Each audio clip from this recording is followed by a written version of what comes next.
Hello friends, welcome to Nila creative கோலம். இன்றைக்கி தமிழ் வருஷப்பிறப்புக்கு ஒரு ஸ்பெஷலான ஒரு கோலம் போட்டிருக்கேன். நடுவில் 8 இதழ் இருக்கக்கூடிய ஒரு பூ கோலமும் அந்த பூவை சுற்றி சர்க்கிளாக ஒரு சிக்கு கோலம் டிசைனும் போட்டிருக்கேன். இது ரொம்பவே ஈஸி, அழகாகவும் இருக்கும்.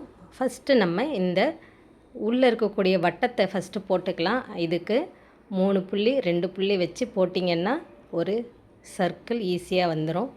இது நான் பிகினர்ஸ்க்காக தெளிவாக உங்களுக்கு சொல்கிறேன். இப்போது இந்த வட்டத்தை 4ஆக டிவைட் பண்ணி 4 கோடு, 4 கோட்டுக்கு இடையில் இன்னொரு கோடு போடும்போது 8 கோடுகள் வந்துடும். திரும்பவும் 2 கோடுகளுக்கு இடையில் ஒரு கோடு போட போகிறீங்க. இப்போது 16 கோடுகள் வந்துடும். ரொம்ப ஈஸியாக நம்ம இந்த ரவுண்டை இப்படி டிவைட் பண்ணிக்கிறோம். ஒவ்வொரு கோட்டுக்கு நேராகவும் ஒவ்வொரு புள்ளி வைக்க போகிறீங்க. இந்த மெத்தடில் நீங்கள் புள்ளி வைக்கும்போது இந்த ரவுண்ட் ஷேப் அழகாக வந்துடும். இப்போ பாருங்கள், ஒரு புள்ளியில் ஒரு கோடிலேருந்து இன்னொரு கோட்டுக்கு கீழ்ப்பக்கமாக நீங்கள் ஜாயின் பண்ணி ஒவ்வொரு பூ இதழையும் கொண்டுட்டு வர போகிறீங்க. 8 இதழ் வரும். ரொம்ப ஈஸி, அழகாகவும் இருக்கும். புள்ளி வைக்கக்கூடிய முறை எப்படி அப்படிங்கிறத தெரிஞ்சிட்டனாலே நம்ம ஈஸியாக எவ்வளோ பெரிய ரவுண்டு ஷேப்பில் இருக்கக்கூடிய இந்த சிக்கு கோலத்தை பெருசாக நம்ம எக்ஸ்டெண்ட் பண்ணிக்கிட்டே போகலாம். உள்ளுக்குள்ளே சின்ன சின்ன இதழ் இருக்கிற மாதிரியான ஒரு டிசைன் போட்டுக்கிட்டேன்.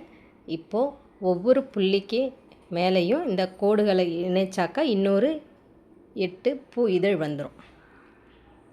வெளியில் ஒவ்வொரு புள்ளி ரிமைனிங் இருக்கும். இப்போது நம்ம அந்த ஒவ்வொரு புள்ளிக்கு நேராகவும் ஒவ்வொரு புள்ளி வச்சு இந்த ரவுண்டை இன்னும் கொஞ்சம் பெருசாக்குறோம்.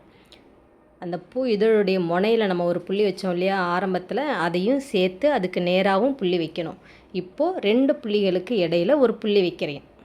முதல்ல 16 புள்ளி இருந்தது. இப்போ இடையில ஒவ்வொரு புள்ளி வைக்கும்போது இந்த ரவுண்டில் மொத்தமாக 32 புள்ளிகள் இருக்கும். அடுத்தது ஒவ்வொரு புள்ளிக்கு நேராகவும் அதே மாதிரி ஒவ்வொரு புள்ளிகள் வச்சு அடுத்த ரவுண்டை நம்ம பெருசு பண்ணுறோம். கரெக்டாக அந்தந்த புள்ளிக்கு நேராகவே புள்ளி வச்சுட்டு வாங்க. அழகான ஒரு ரவுண்ட் ஷேப் நமக்கு வந்துடும். இதுக்கு காம்பஸ்ஸு அது இது எதுவுமே எந்த அளவுகளுமே வேண்டாம். பாருங்கள், இப்போது நடுவில் இருக்கக்கூடிய ஒரு புள்ளி இருக்கு இல்லையா, 2 பூ இதழுக்கு இடையில் இருக்கக்கூடிய ஒவ்வொரு புள்ளியையும் நம்ம ஒரு வி ஷேப் கொண்டுட்டு நம்ம ஜாயின் பண்ணிக்க போகிறோம். இங்கே பாருங்கள், ஒரு வி மாதிரி கொண்டுட்டு வரோம்.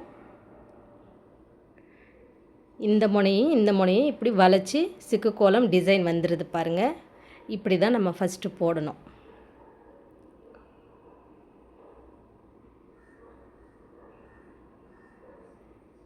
உங்களுக்கு இந்த டிசைன் ஈஸியாக புரியும்னு நினைக்கிறேன். பாருங்கள்,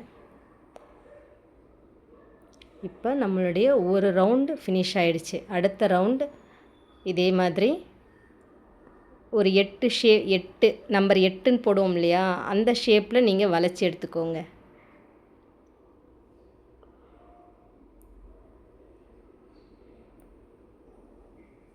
இதையே கண்டினியூ பண்ணும்போது நமக்கு ஈஸியான இந்த சிக்கு கோலம் டிசைன் வந்துடும்.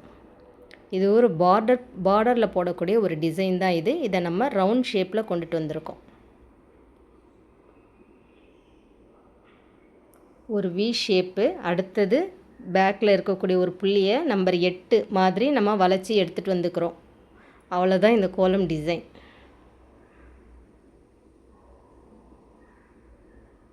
இப்போ நம்ம கோலம் ஈஸியாக முடிஞ்சிருச்சு.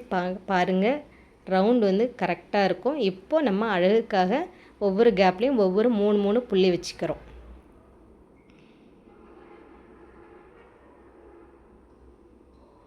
இதே மெத்தடில் இந்த கோலத்தை இன்னுமே நம்ம பெரிய டிசைனாக கொண்டுட்டு போகலாம். பாருங்கள், எல்லா பக்கமும் இந்த மாதிரி 3 புள்ளி வைக்கும்போது இந்த கோலம் ரொம்பவே அழகாக வந்துருச்சு. இன்னும் உள்ளுக்குள்ளே இருக்கிற பூவை நம்ம கலர் கொடுத்தோம்னா ரொம்ப அழகாக வந்துடும். நான் கலர் கொடுக்கறதுக்கு பதில் சின்ன சின்ன கோடுகள் போட்டிருக்கேன். வரக்கூடிய தமிழ் வருஷப்பிறப்புக்கு இந்த மாதிரி அழகான கோலம் போடுங்க. இந்த டிசைன் உங்கள் எல்லாருக்குமே பிடிச்சிருக்கும்னு நினைக்கிறேன். ஈஸியாக புரிஞ்சிருக்கும்னு நினைக்கிறேன். இதே மாதிரி இன்னொரு கோலத்தோட உங்களை மீட் பண்ணுறேன். தேங்க்ஸ் ஃபார் வாட்சிங்.